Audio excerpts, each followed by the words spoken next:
Halo guys, mari kita makan bakso. Aku Radif dan di sini aku bersama rekanku Regina, kita dari Departemen Pendidikan Minat dan Bakat. Nah, kita kan udah lama nih nggak ngomongin tentang horor. Dulu kita pernah pertama bikin konten horor tentang 3 hantu Jepang yang terkenal di seluruh dunia. Selanjutnya, konten horor kedua dan terakhir kita sebelum konten yang ini nih ya. Kita itu tentang hutan Aokigahara yang kita bagi menjadi 3 episode. Ketiga episode ini kita upload di IGTV, akun resmi Instagram kita itu @sosonmu_bandung. Jangan lupa follow. Kan kita udah pernah ngomongin tentang hutan, ngomongin tentang hantu. Yeah. Terus jadi sekarang kita ngomongin tentang terowongan-terowongan horor yang ada di seluruh dunia. Berhubungan film-film horor itu banyak yang latar belakangnya terowongan. Terus juga ada kejadian-kejadian mistis di terowongan Indonesia, Jepang, dan di seluruh dunia. Dan entah kenapa ya, kalau misalnya kita lagi ngomongin tentang terowongan nih ya, kan kita tuh kayaknya hampir gak ada deh kayak cerita-cerita yang berbau mistis tentang terowongan itu ya kan ya.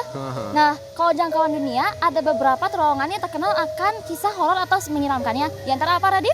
Ada The Screaming Tunnel di Amerika, Terowongan Meriton di Kanada, terowongan Hare Castle dan Hallgronschanlage di Inggris, terowongan Belsen di Swiss, terowongan Casablanca di Indonesia, dan banyak lagi. Nah, kalau misalnya kita ngomongin terowongan di Jepang nih, ada 2 terowongan yang paling terkenal akan kisah menyeramkannya. Yang pertama itu terowongan Inukane, dan yang kedua itu Ojusetsu Tunnel. Tapi sekarang bukan kedua terowongan itu yang kita bahas. Nah, sekarang ayo kita jalan-jalan ke Jepang. Yeay! Di prefektur Kyoto, yaitu di daerah Kansai dan di Pulau Honshu, terdapat kota bernama Saga Kiyotaki. Nah, Saga ini pasti gak asing dong, soalnya Saga itu terkenal di Jepang karena The Emperor Saga's Bloody Pond atau kolam darah. Nah, jadi di sini ada terowongan terkenal yang bernama Kiyotaki. Terowongan ini yang akan kita bicarakan. Hah? Terowongan Kiyotaki itu di mana? Terus emang apa anehnya? Jadi terowongan Kiyotaki ini adalah tempat di mana orang-orang Arashiyama Utara pergi ke Saga Kiyotaki. Nah, selain itu panjang terowongannya itu adalah 444 meter. Nah, aku sering dengar nih di Jepang angka 4 itu katanya menyimbolkan kesialan. Itu kenapa ya? Oh, kalau arti angka 4 aku tahu nih. Jadi kalau mau itu di Korea, mau itu di Cina, mau di Jepang, angka 4 itu sering dianggap angka sial. Kenapa? Karena angka 4 dalam bahasa Jepang dan Mandarin itu kan penyebutannya mirip. Kalau di Jepang itu shi, sedangkan kalau di Mandarin itu se. Ini arti angka 4 lah. Kok bisa disial? Karena ada huruf ini. Ini dalam kedua bahasa itu, ini huruf yang artinya kematian. Nah, penyebutan juga sama persis, yaitu shi atau se. Makanya sering dianggap angka sial atau keramat di sana. Di sana juga banyak korban jiwa, mau itu yang terluka-luka, ada juga yang sampai meninggal. Makanya panjangnya terowongan Kiyotaki yang 444 meter itu sering dihubungkan dengan kematian. Gitu.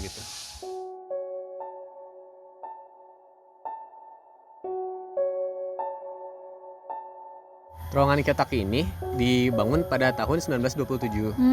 Terus itu sampai 1928. Oh, berarti 1 tahun ya? 1 tahun. Oh, terus habis gimana? itu dipakai untuk kereta sampai 1944. Oh, sebenarnya habis itu udah gak dipakai lagi? Enggak, itu teh sebenarnya masih dipakai, tapi diganti dari kereta jadi ke mobil dan transportasi yang biasa gitu. Oh, jadi buat jalur biasa gitu ya?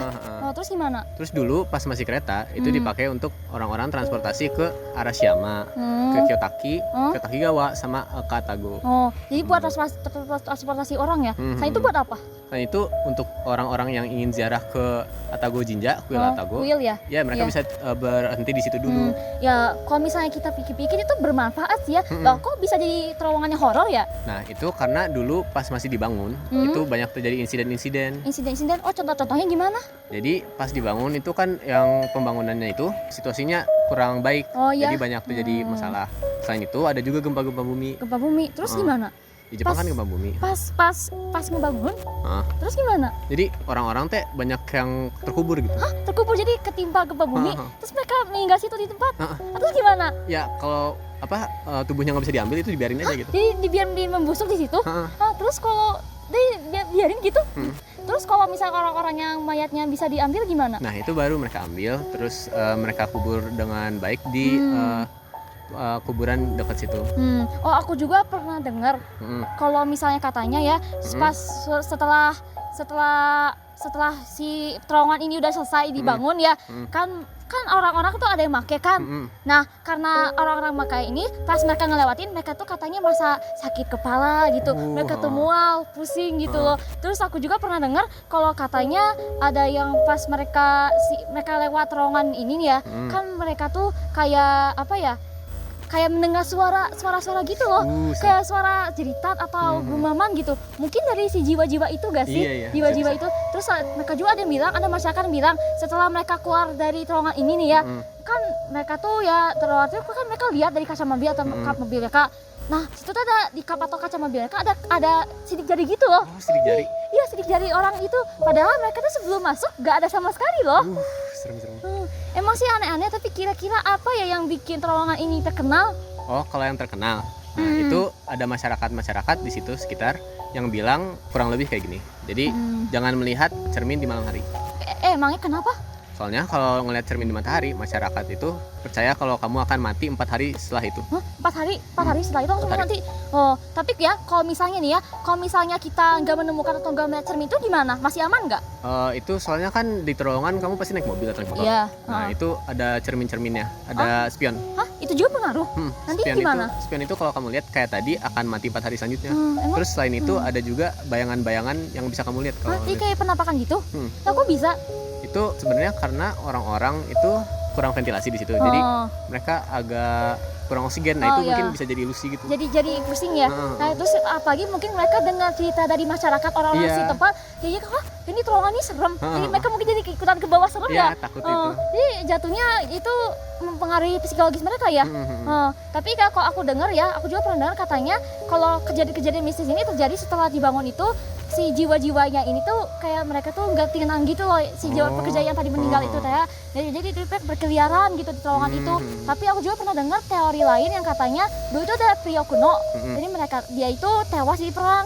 Nah dia itu si tanah tempat terowongan ini dia kutuk, makanya hal-hal peristiwa itu terjadi. Tapi kalau misalnya kita dengar tadi kayaknya ada penjelasannya deh. Iya, itu sebenarnya ada penjelasannya karena ventilasi yang kurang tadi. Terus di terowongan itu ada juga lampu-lampu yang nyala mati. Nah itu kan bikin orang pusing. Oh ya, bikin orang salah fokus juga ya. Jadi pikir ini kenapa ya ini jadinya nyala. Ini mereka tuh ke bawah serem gitu. Iya, apalagi kalau misalnya mereka udah tahu cerita itu, terus mereka tuh apalagi kalau dengar cerita dari kecil pasti takut ya. Gitu ya. Jadi itu emang kejadian-kejadian gitu ada alasannya. Ya kalau misalnya kejadian lain juga mungkin ada penjelasan juga ya mungkin. Bener-bener. Segitu saja tentang terowongan-terowongan horor dari kita. Semoga materi yang kita bawakan bisa bermanfaat. Jangan lupa like, komen, dan subscribe. Jangan lupa nyalakan notifikasinya juga supaya bisa mengikuti kita ke depan-depannya lagi. Hai, Ijo des. Arigatou gozaimasu. Sosonbu Prajace Bandung Raya.